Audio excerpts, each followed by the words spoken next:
Every single one of us in this room, if we're honest, all have a desire to live a compelling, uncommon, and an exemplary life that is characterized by passion and purpose and depth and boldness that somehow creates an impact far beyond our days. If we're going to live with that kind of meaning and that kind of power, we cannot do it in a vacuum. It requires other people to come along and be our partners and to come along and walk alongside of us. And why would people invest themselves in us and our causes and those things that are meaningful to us? It's because at some point in time, you believed in them. And when people know that they're believed in, they respond to those who are believers. And not only did you believe in them, but they began to believe in you. And where did all that start? It started from your ability to believe in yourself. And so what I want to say this evening is that truly great leadership that has the ability to move the hearts and minds of people, to do beyond what they thought that they were capable of, takes someone to believe in them deeply. And that is the reason why leadership always starts from within. It's an inside-out job. And you cannot lead other people until you lead yourself. I have a friend who's a coach of a National Football League team. And he called me one day and he said, "Fred, I've got a problem. I've inherited a locker room that's pretty toxic. And I can't turn this thing around as quickly as I want, and I need your help." And so one day we were in the training room walking into the building, and he looks at me and he says, "I want so badly to connect with these guys as quickly as possible." And you know how jaded many of them are. You know how distrustful and skeptical and cynical some of these guys are. And Fred, I've got to hit the ground running. We've got too much work to undo a lot of damage. And we've drafted these 16 rookies and have amazing character. We think that these are the guys to begin to create the culture that we've got to have for the future. But quite frankly, I don't know how to connect with them as quickly as we have to. Do you have any advice? And I looked at him and I said, "Have you told him your story?" And he said, "What?" I said, "Have you told them your story?" He had a powerful story. Raised in South Philadelphia, his brother was murdered as part of a drug trafficking gang. All of his best friends, every single one of them by his senior year, had been killed either through drugs or violence. And now he's a senior in high school, and he is standing before a judge himself. He had been in and out of penal institutions. He was declared incorrigible. And he was standing in front of this judge. And the judge looks at him and says, "You know what, son? I've looked at your record. I've looked at your life. And I want to give you one last chance." They were about to send him up for years because of his latest crime. He said, "Here's what I'm going to do. I noticed that you are an exceptional athlete. So here's the deal. I'm going to ask you to accept a college football scholarship, but you cannot accept that scholarship from any school any closer than 500 miles. And if you don't graduate, and if you come back here again before you graduate, I will reinstate every one of these charges. Are we clear?" And he said, "Yes, sir." He went on to have an exemplary career at a Big Ten school. He was drafted and played for 5 years with a professional football team. But even more important than that, he graduated. Then he went on and got his MBA. Then he went on and got Wharton and did executive postgraduate work. His is a story of failure and yet redemption and second chances. And yet my friend lived like many of us do and like I do, with a sense of shame and regret because of things that had happened in his life, because of his story. He said, "I can't tell that story to these guys. These guys are tough guys. I can't do it. They'll never respect me. And I said, would you just trust me? Just do it. So we walk into the meeting room. If you've ever been in an NFL meeting room, it can be pretty intimidating. You've got all these huge men, and they're already massive, and they wear clothes that's twice the size of them. And then they're laying in these theater seats, and their feet are in front of them, and they look like this is the last place that I want to be. It is a very intimidating environment. And in that environment, my friend set the context and begins to tell a story. And within moments, that 375-pound man-child that was sitting there takes his Beats earplugs or earphones off of his ears and puts them on the seat. And he takes his feet off and puts them down, and he leans in with rapt attention. And then the quarterback sitting right next to him that was known as the hope of the future did the same thing. And then another guy, and within minutes they had all 16 guys in this room, and you could hear a pin drop, just like now. And when he was done, he had them. When he was done, there was this awkward silence, and all of a sudden from the back of the room, the diminutive running back who had been told all of his life that you'll never belong, you'll never make it, stands up. Starts like this. And then the quarterback, and then someone else. And within minutes, you know the story. All 16 of them are doing this.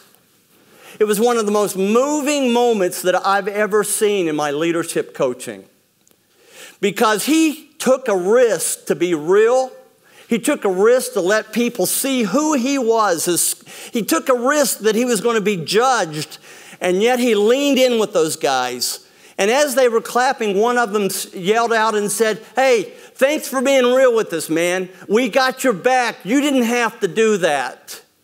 And we know you got ours." I want to ask you a question.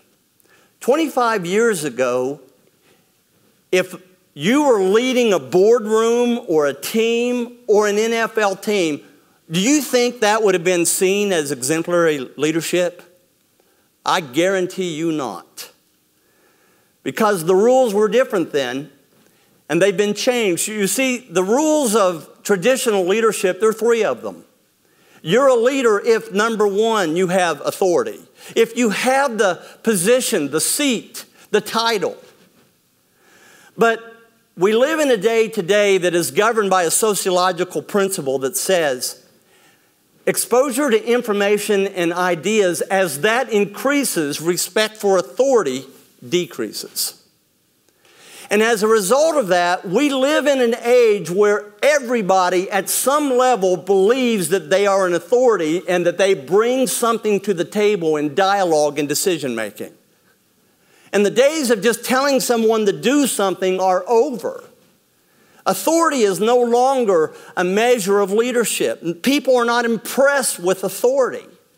And then the second of those rules, those old-time principles, is knowledge. Whoever has the competence, whoever has the most experience is the leader. Well, again, everyone has infinite, instantaneous exposure to massive amounts of information, to the point that every single one of us, if we have the knowledge, if we have the know-how, the time, and the will, we could self-educate ourselves to expertise in anything that we chose.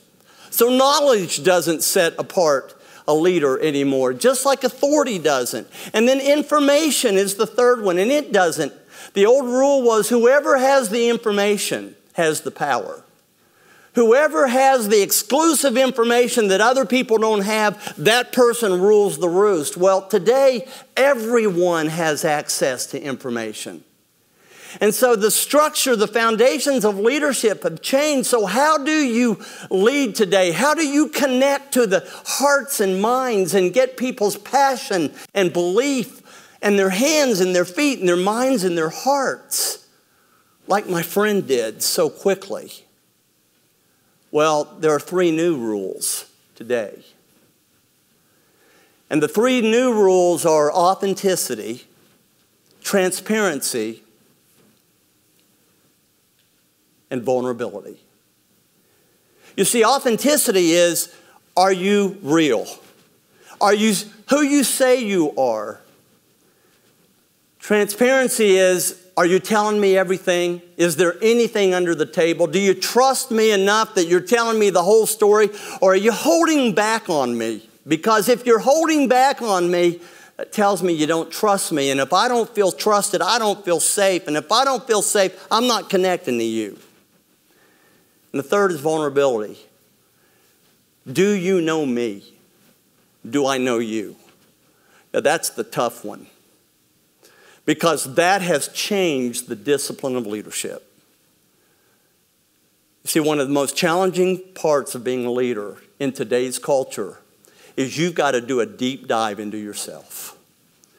And you've got to figure out what those things are in your life that when you're in times of where you feel not safe in a particular environment, or you're with a group of people and you're not feeling included, or you're not feeling heard, or you do not feel that you're respected, what happens in that moment is a leader will default to what we call their sabotage patterns or their child moments, where they revert to behaviors that we often learned as small kids to keep ourselves safe in that environment, to keep people at a distance.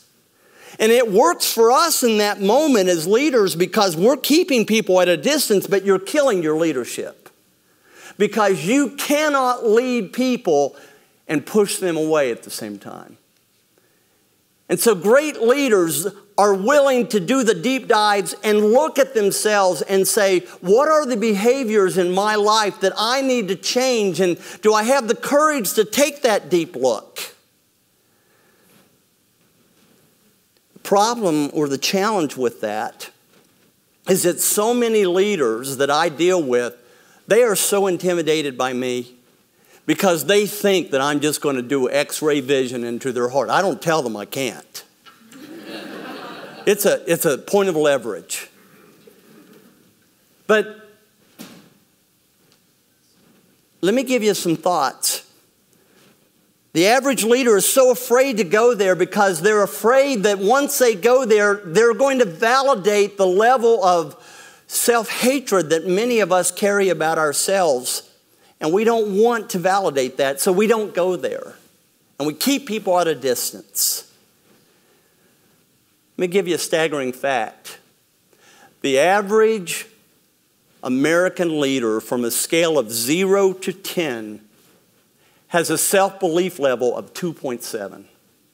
That means I'm a loser, and I'm going to transfer that onto you. You're a loser too. 70% of all leaders struggle with what is called the imposter syndrome. That means if people really knew me, if they knew my story, if they knew my self-doubt, if they knew how I really felt of myself and that I don't belong here, they would never follow me, and I can't let people know me. You know, I've had the opportunity and the honor to work with some pretty prolific leaders. And what I'm about to say is going to be surprising. Because the number one thing when I deal with leaders that keeps coming up is the whole sense of self-belief. And I can't tell you how many leaders have said to me, Fred, when you said to me that day and you challenged me that I'm enough, I got to tell you, it has transformed my leadership. I've heard it over and over and over. And so I have a friend who is the CEO and owner of a billion-dollar enterprise. He is the epitome of success. He looks like he's got it all together. I was in his office one day, and he let his guard down with me after a long time of building a relationship.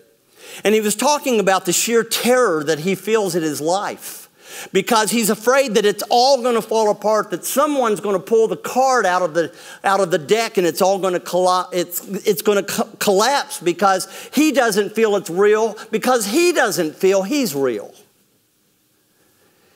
And he was talking about that, and I stopped him in mid-sentence. I said, John, his name wasn't John, but I'll call him John. I said, John, I want to ask you a question. Do you believe in yourself?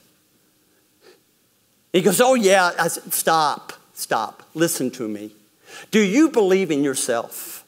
And he said, you know I don't believe in myself. And I looked at him and I said, John, I want you to look at me and I want you to repeat this. I am enough. And he rolled his eyes. I said, stop. I am enough. And he repeated it. I am enough. And he repeated it. By the third time, he is crying like a baby. Snot is coming out of his nostrils. It's all over his sleeve, which made me feel good because I'm from West Virginia where we do things like that. And he was a mess. A mess. And you know what? I could identify with that because I understand that same feeling. I've got a story. I've got a story of regret in my life and failures where I had poor judgment and I had to take responsibility and make amends and clean up a lot of messes. And it's messy. My story is both ugly and beautiful, and through all of it, somehow there's new life and new purpose and new impact. You know what the irony is? I haven't slept for 2 nights because I was here to tell you that you're enough, and I was scared to death of being blown off this stage. I'm telling you, you're enough while I'm battling the fact that I don't think I'm enough. It is so insidious, and every one of you know exactly what I'm talking about. So 2 years later, he said, remember that conversation, Fred? I said, I sure did. He said, here's what I do with it. Every day when I have a tough conversation, I say I'm enough. When I've got to deal with the conflict, I'm enough. When I have to deal with the tough board, I'm enough. He said, it has given me intentionality and purpose. It has changed the consistency of my life. Thank you. Let me tell you something in closing. The single most important thing that will define the ceiling of your impact upon people's lives is your ability to love yourself, to believe in yourself, warts and all. That is the single most important aspect. I am enough. I'm enough. I'm enough. I know I'm enough, and I know you are too. Thank you.